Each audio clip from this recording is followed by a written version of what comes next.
Hola, ¿qué tal? ¿Cómo estamos? Espero que bien. Empezamos nuestro tercer especial dedicado a Irlanda. Y entonces vamos a poner nuestro primer mapa, que sería el de la época romana. En la época romana, vean ustedes que aparece aquí, por ejemplo, tenemos el Imperio Romano, más o menos, ¿eh? Ahí lo tenemos. Y en el Imperio Romano, pues hemos destacado la provincia de Britania, y al lado, enfrente, tendríamos lo que es Irlanda actual, que en aquel tiempo se llamaba Hibernia. Bien, entonces vemos, por ejemplo, aquí las provincias romanas, o sea, lo que sería, como por ejemplo en la diócesis hispánica, que estaría la cartaginense, la tarraconense, la galaequia o galaecia, bética y lusitania, y la baleárica en algún momento. Pues ahí tenemos también una suerte de provincias romanas dentro de lo que sería Britania. Y podemos destacar que además se nota lo que sería el muro de Adriano y el muro de Antonino, ¿no? Aquí tenemos, por si quieren ustedes tenerlo en cuenta, ahí tienen ustedes la fecha del emperador Adriano, 117-138. En esas fechas decide construir ese muro contra los pictos y los caledonios. Y también su sucesor inmediato, el de Adriano, que sería Antonino Pío, ¿no?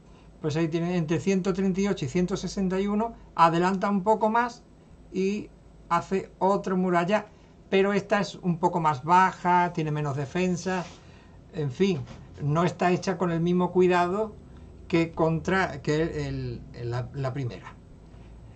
En otro orden de cosas tenemos, retrocediendo un pelín en el tiempo, las campañas del gobernador de Britania más conocido, Gneo Publio Agrícola, que estuvo de gobernador de Britania del año 78 al 85, y ahí aparece la serie de campañas que van haciendo según el color, ¿no? Más hacia arriba, pues más de manera más tardía, ¿no? La última es del año 84 y llegó hasta aquí, ¿no? Hasta la Caledonia. Hay muchas personas que preguntan, por ejemplo, por qué los romanos no llegaron a la Caledonia. Pues sí llegaron a la Caledonia, fíjense, ¿no? Hasta ahí llegaron. Además que era una parte que no interesaba mucho. Bien, ahí destacamos también en otro color, naranja, lo que sería Irlanda, Hibernia, ¿no? Bueno, entonces ahora pasaríamos a ver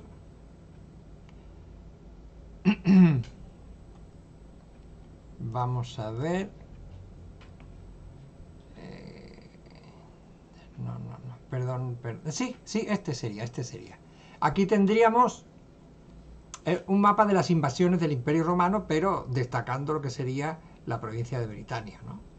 Aquí arriba, vean ustedes de dónde salieron los anglos, los yutos y los sajones, que los tres pueblos de la península de Jutlandia o Jutlandia, que es lo que más o menos hoy día podríamos denominar Dinamarca. Incluso los sajones podríamos decir que son del Holstein, ¿no? Es el apellido de la reina emérita de España. Estos tres pueblos invaden, ¿ve? El color. En Kent tendríamos los yutos, los sajones los tendríamos inmediatamente pegados, y los anglos pues formarían o conformarían lo que luego se denominó Anglia Oriental, y de estos anglos viene la palabra Inglaterra, ¿no?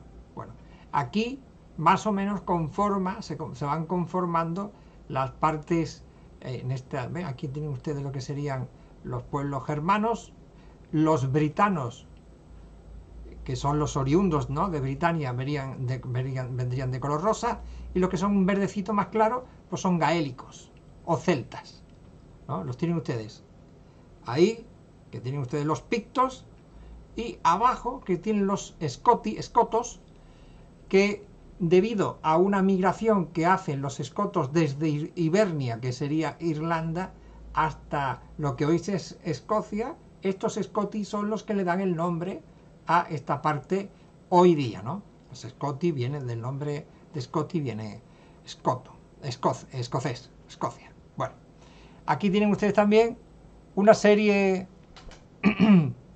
de invasiones, o sea, explicando más o menos lo que serían las racias, ¿no? Las racias, estos ataques que, bueno, pues hacen peligrar lo que sería el Imperio Británico allá por finales del siglo IV, inicios del siglo V, con el abandono de las legiones hacia lo que sería Francia actual, la Galia, o las Galias, pues entonces toman conciencia y en amarillo ven ustedes son los que vienen de la zona que hemos dicho, de esta, ¿no? Esta zona, y de color rojo los autóctonos del norte, ¿no? Estos son ataques del norte, caledonios, pictos y todo esto. Y también ibernios, como no, vean. Bueno, esto es para que tengan una idea somera de qué está ocurriendo en Britania y de lo que queremos hablar, que enseguida vamos. Bueno, entonces, habiendo visto esto, pues nos vamos al siglo V aproximadamente. Vean ustedes que en la zona de Britania van a existir 7 reinos, que se va a llamar, este periodo se va a llamar heptarquía, 7 reinos. Ahí tienen ustedes, lo que sería Inglaterra se divide en 7 reinos, unos más principales que otros, como por ejemplo Northumbria o Mercia, ¿no? O incluso Wessex, y aún sigue teniendo Anglia Oriental, que aquí la llaman Este Anglia, ¿no? O sea, Anglia Este, Anglia Oriental. Essex, Sussex, y todavía sigue el de Kent, que tendrían los yutos. Bueno, entonces tenemos que explicar que de esta zona, que sería británica, se adelanta hacia la parte izquierda del mapa, si lo tuviéramos ahí, ¿no? Que sería Irlanda, que la tenemos en este lado. El señor Patricio, que era un sacerdote cristiano, nacido aproximadamente en el 400, que se fue a evangelizar Irlanda. Ahí lo tienen ustedes. Bueno, aproximadamente el año 400, pues pongan ustedes 15 años más para atrás, ahí en esas fechas, ¿no? Ahí San Patricio, que es como se le conoce, por eso hay tanta fiesta en Irlanda y de fiesta de la cerveza y todo eso, porque San Patricio es uno de los patrones de Irlanda, ¿no?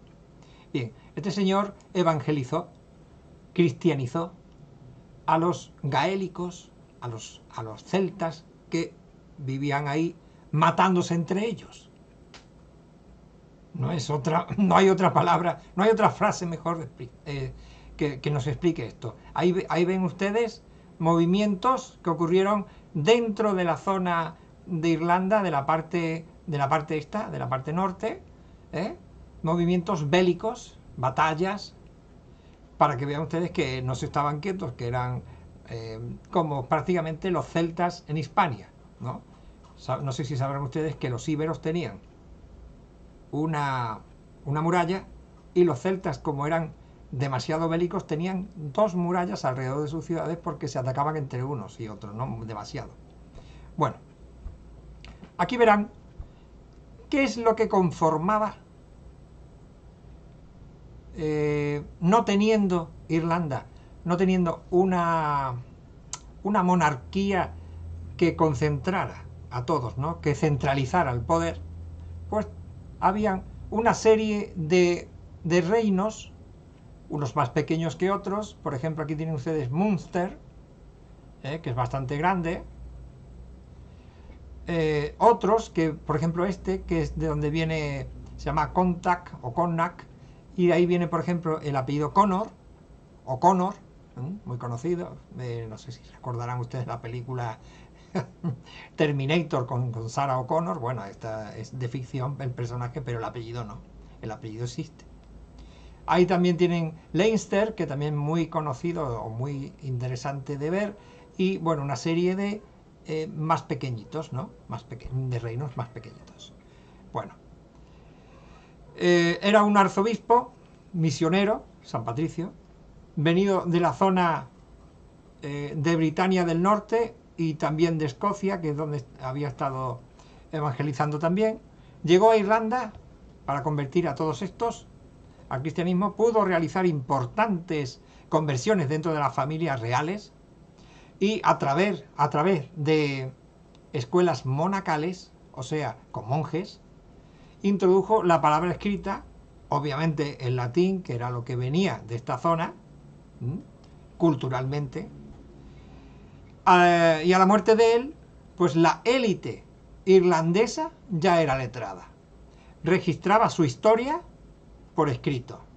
Irlanda se transformó casi exclusivamente en cristiana y en centro de erudición y cultura, de manera tal que cuando ocurren las invasiones musulmanas en todo el sur del mar Mediterráneo, en la zona oriental del Mediterráneo y también en Hispania, y ocurre esa edad oscura de la Edad Media que se estudia, bueno, Irlanda se convierte en foco cultural y foco religioso cristiano. Se convierte, es como si fuera, digamos, algo que está en un cofre y que preserva la civilización. Bueno, Irlanda se convierte en eso, gracias a San Patricio. Bueno, el siguiente mapa que vamos a explicar brevemente, claro, sería este, ¿no? Bien, aquí ya tenemos que hablar de vikingos. Los vikingos destruyeron la mayor parte del legado con sus incursiones entre el siglo IX y X, que serían las segundas invasiones de ellos, porque ellos empezaron mucho antes, en el siglo VIII. Y aquí aparece, por ejemplo, en este lado, ¿no?, lo que sería el apogeo del dominio de los vikingos. Ahí tienen todo esto, era dominio de los vikingos, todo lo que sea anaranjado también lo es, vean ahí, ¿ves? Y lo que sería en Irlanda, pues tienen una serie de puntos que aparecen también reflejados en este otro mapa, vean, ¿no? Vean que aquí ya aparece de color toda esa serie de reinos, han sido absorbidos por unos cuantos, por lo tanto consiguen más preeminencia, ¿no?, en la isla, pero no hay unidad. Vean que no hay unidad, no existe el reino mayor de los reinos que ejerce un principado o algo así entre todos. Sí existe el tema de llamarse Gran Rey de Irlanda, pero es un título más bien honorífico, no es político. ¿Entienden? Es algo que apenas nadie quiere, digamos. Estos puntos anaranjados son lugares donde existen reinos pequeños, más grandes, vikingos. Bueno, en el siglo X nos llega de la mano de Brian Boru, lo tienen ahí, o Brian Boru, mejor dicho, que en el año 978 se hace rey de Cashel, o de lo denominado Dalkais. Eso está aquí justamente, en lo que sería el Munster, un reino del sur que inicia lo que sería una especie de conquista, anexión de todo el Munster, convirtiéndose en el rey más poderoso del sur de Irlanda, vean, del sur de Irlanda, en el más poderoso, cosa que es cierta, y además utiliza la política matrimonial, puesto que una hija de él se casa con el rey vikingo de Dublín, que sería eso naranja que ustedes ven ahí, que es un reino vikingo. Este rey se llamaría Sihtric, lo tienen ustedes aquí, es un rey vikingo. Su hija se casaría con Sihtric y él mismo, Brian Boru, se hace ¿cómo se dice? Padrastro de él, casándose con la madre de ella, con la madre del rey vikingo Sihtric.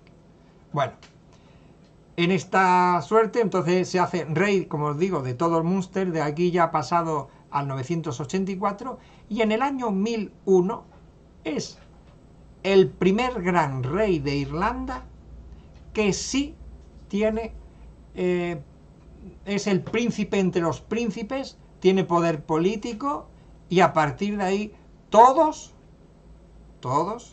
quieren parte, quieren ser gran rey de Irlanda. Entonces va a haber, después de este, pues va a haber uno que sea de esta zona, hay otro que, ¿entienden?, de Leinster, se van trocando ahí porque el principio de herencia en la monarquía esta extraña que estamos diciendo, pues no existía, o se intenta que exista, pero la apetencia por el poder es mucha.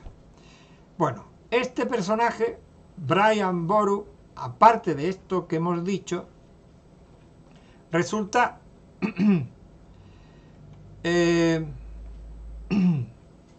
que, aparte de conquistar esto, tenía a su peor enemigo, que era el rey de Leinster, siempre haciendo conjuras contra él, ¿no?, contra su poder. El hombre se llamaba Mael Morda Mac Murchada, rey de Leinster, que falleció en el año 1014. Pero dio guerra, ¿no? Porque fíjense todo el mareo que le pudo ocasionar a Brian, de manera tal que conspiró e hizo una alianza justo con el rey vikingo de Dublín, que se había casado la madre de este rey vikingo con este rey, con el rey del que se estaban contrariando. En fin, notificado de estas cosas, Brian Boru, rey de Munster, encarcela a la madre de Sihtric y reúne el ejército y hace una gran campaña contra Leinster y Sihtric. Lo único que Sihtric llamó a todos los que pudo, de los vikingos que vemos aquí. Entonces llama a los bueno, les voy a decir solo los que vinieron. Los que vinieron fueron los de las Islas Órcadas, y también el rey vikingo de la isla de Man. Y ocurre una gran batalla de... Fíjese que Irlanda es pequeña, entonces aproximadamente 7.000 de Munster contra la coalición de 7.400, ahí más o menos, del Dublín y sus aliados. La batalla es un desastre para los vikingos y para Leinster. Es un desastre. Muere, porque es en 1014, en la batalla de Clontarf, muere Mael Morda Mac Murchada, Mael, digamos maldito, muere en la batalla.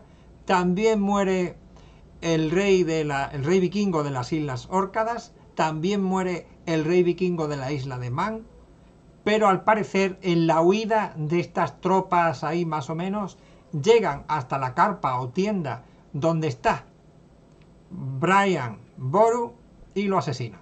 Así que en la misma batalla donde vence, gana y derrota y mata a casi todos sus enemigos, falleciendo 3.000 de sus hombres frente a los 6.000 muertos del otro bando, él también no puede celebrar la victoria porque es asesinado o ejecutado, o como ustedes quieran llamar. Entonces, esta victoria, de todas maneras, pudo de esta victoria pudo beneficiarse su hijo. Entonces, después nos tenemos que ir a otras fechas, pero vamos a seguir con este mapa porque nos puede servir. A ver, en 1169, vamos a ver, 1169, estamos hablando de casi 150 años después, Ricardo de Clare, más conocido como Strongbow, o Strongbow, literalmente Strongbow, arco fuerte, junto al señor Dermot McMurrough y un grupo de caballeros normandos, que también se le puede denominar cambro-normandos, vinieron de la zona de Inglaterra y de Gales, ¿qué es esto? Y se fueron a o sea, llegaron a desembarcar en esta zona del sur, que ahora les diré el nombre, Waterford, ahí está, en esta zona, y ahí se asentaron a la fuerza. Este señor McMurrough es conocido como el traidor más notorio de Irlanda. Había sido rey de Leinster y fue expulsado por otro rey de los Connor, ¿no? de Cornac. Este traidor no tuvo otra cosa que hacer que llamar en ayuda o en auxilio al rey de Inglaterra, Enrique II, Plantagenet.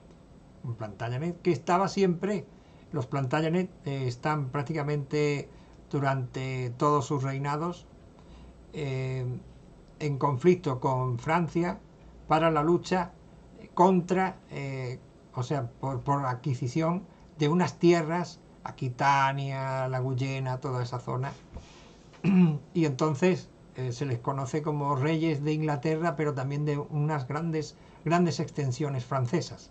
Bueno, Enrique II no se hace mucho de rogar y entonces por esto es estas invasiones que estamos hablando. Esto condujo a convertirse Enrique II en señor de Irlanda. Este hecho marca el inicio de lo que podríamos denominar la dominación inglesa de Irlanda durante casi 8 siglos. Bien. Ahí tenemos. De la zona que dijimos, que se llamaría, creo recordar, Waterford, ahí está, esta zona. Aquí también la tenemos, pero este es un mapa más posterior, ¿no? Este es de la invasión normanda. En amarillo tienen ustedes lo que serían, a ver, en verde. En verde tienen ustedes lo que serían las colonizaciones normandas. Y en amarillo, pues, lo que queda de celtas. Bueno, ya hemos dicho que con Enrique II se inicia todo. Ahora bien, llega un momento, podemos hablar del año ya aproximadamente de 1300, en que los normandos, que controlan la mayor parte del país, pero no han logrado conquistarlo, efectivamente, por lo que dijimos antes, que no había un gobierno central, ¿entienden? No había un gobierno central que lo centralizara todo, redondando la cosa, ¿no? El adjetivo, valga la redundancia. Entonces no se pudo conquistar efectivamente por esta falta, y entonces no se podían imponer de la manera que ellos querían.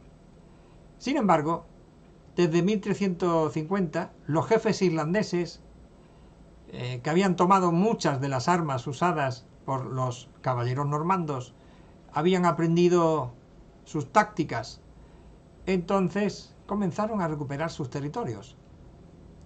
10 años después, la mayoría de los colonizadores romanos, normandos, que ya se mete uno con los romanos, los normandos se habían acogido a las leyes irlandesas, habían adoptado sus costumbres, la música, la poesía, la literatura, las vestimentas de los nativos de la isla, llegando a semejarse tanto a la población irlandesa hasta el punto de ser conocidos en latín como Hibernis ipsis hiberniores, o sea, se les llamaba más irlandeses que los mismísimos irlandeses.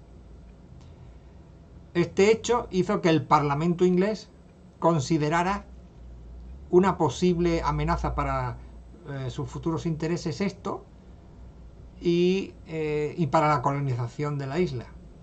Entonces lo que hizo fue encauzar este declive del señorío inglés 6 años después, en 1366, y ratificaron los estatutos llamados Kilkenny, en los cuales prohibían la exogamia, o sea, que se casasen entre extranjeros, entre colonos ingleses con nativos, ¿no?, irlandeses. Así que también prohibieron el uso del idioma gaélico, el suyo, el propio, y el de las costumbres. Todo esto que inicia en 1366 se le denomina anglificación, ¿no? Fue la anglificación inglesa en Irlanda. De aquí ya tenemos que pasar a una época que sería el siglo XVI. En el siglo XVI, aquí tenemos un mapa que más o menos, porque ahí tenemos 1550 y yo voy a empezar a hablar un poquito antes, pero estamos ahí más o menos, ¿no? Vean ustedes que Enrique VIII, esta historia la sabe todo el mundo, Enrique VIII, en 1534, rehusó conocer la autoridad del Papa porque no le permitía divorciarse de la hija de los reyes católicos, ¿no? Y entonces, que era Catalina, ¿no? Entonces agarró y, bueno, persuadió al Parlamento inglés a reconocerlo a él como cabeza de la Iglesia de Inglaterra, y ahí es donde se funda el anglicanismo. Bueno, pues después de 1534, que es cuando hace eso, 2 años después, intenta imponer una política similar en Irlanda, pero en Irlanda, San Patricio, católicos. Se difundieron bandos, proclamas, prohibiendo apelar a Roma o hacer pagos al Papa. Entre 1537 y 1541 se suprimieron muchísimos monasterios con sus propiedades que fueron confiscadas para el rey. Sin embargo, en las áreas que había bajo la autoridad irlandesa, donde el rey no tenía un poder real, solamente una catadura vasallática, pues entonces ahí la mayoría de los habitantes ignoraron estos cambios que habían tenido lugar, como si hubiera pasado la lluvia, o sea, no, nada. ¿Qué ocurre cuando muere Enrique VIII?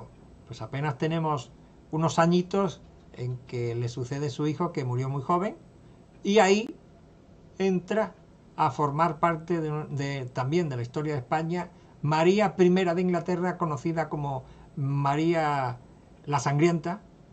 De ahí viene el Bloody Mary, esa bebida que parece sangre, es una apelación a ella. María I de Inglaterra, que estuvo gobernando aproximadamente desde 1552-51 hasta el 58 aproximadamente. Ahí, como ella era ferviente católica, tenía que darle vuelta a la tuerca. Entonces se esforzó por restaurar la vieja religión, tanto en Inglaterra como en Irlanda. Estaba convencida de que la mejor manera para dominar Irlanda era introducir colonias de ingleses, y ahí tienen ustedes el resultado. En rojo, los colonos escoceses en Irlanda, en la zona del Ulster. En naranja, la colonización privada, también en el Ulster. Colonias inglesas son de color así como un verdecito oscurito, ¿eh? Ahí lo tienen ustedes. Y colonos escoceses e ingleses, lo que sería en morado, ¿ven? ¿Ven? Ahí tienen ustedes. Todo eso fueron zonas colonizadas por estos reyes, unos tras de otros, desde María. Bien, entonces como esto sería un movimiento de María, sería un movimiento católico. Bueno, en 1556 le tocó a ella entonces confiscar territorios irlandeses y puso a estos colonos ingleses que llevaron con ellos a Irlanda, arrendatarios, sirvientes, todo. Isabel I, que le sucede a su hermana, a María, estamos hablando ya de 1558, adoptó una actitud más sectaria todavía que el padre, que era de Enrique VIII. Esta mujer duró hasta el año 1603, así que imagínense ustedes, casi unos 45 años estuvo reinando. Bien, esta señora también hizo persecución, la llevó a Irlanda, y aquellos anglo-irlandeses que seguían siendo católicos se unieron más. Entonces era a un mismo tiempo, este grupo, ¿no?, que se estaba formando era católico, pero también era anti-inglés, las dos cosas. Entonces, aquí ya tenemos que pasar, a ver, sí, podemos pasar a lo que sería esto. Muy bien. Hubo una rebelión irlandesa, obviamente, ante tanta represión. Imagínense que estamos en una época en que ya ha fallecido Isabel I de Inglaterra, le sucedió un sobrino de ella, sobrino de prima, pero sobrino al fin y al cabo, Jacobo I de Inglaterra, que a su vez era también rey de Escocia, con lo cual se unieron Inglaterra, Gales, Escocia e Irlanda. Este es un mapa actual, pero es para que ustedes sepan de lo que estoy hablando.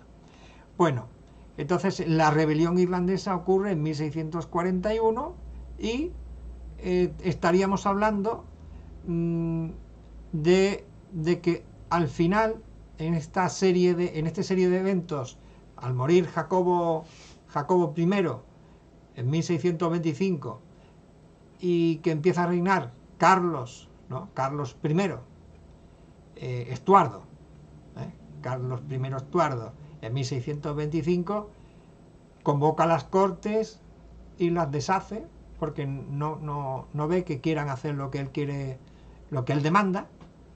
Y una vez que tiene un peligro con esta rebelión, y además que los escoceses están molestando también con un peligro de sedición, entonces, ante estas dos cosas, pide ayuda a un nuevo parlamento después de haber deshecho el anterior como 10, 15 o 20 años antes y no volverlo a convocar.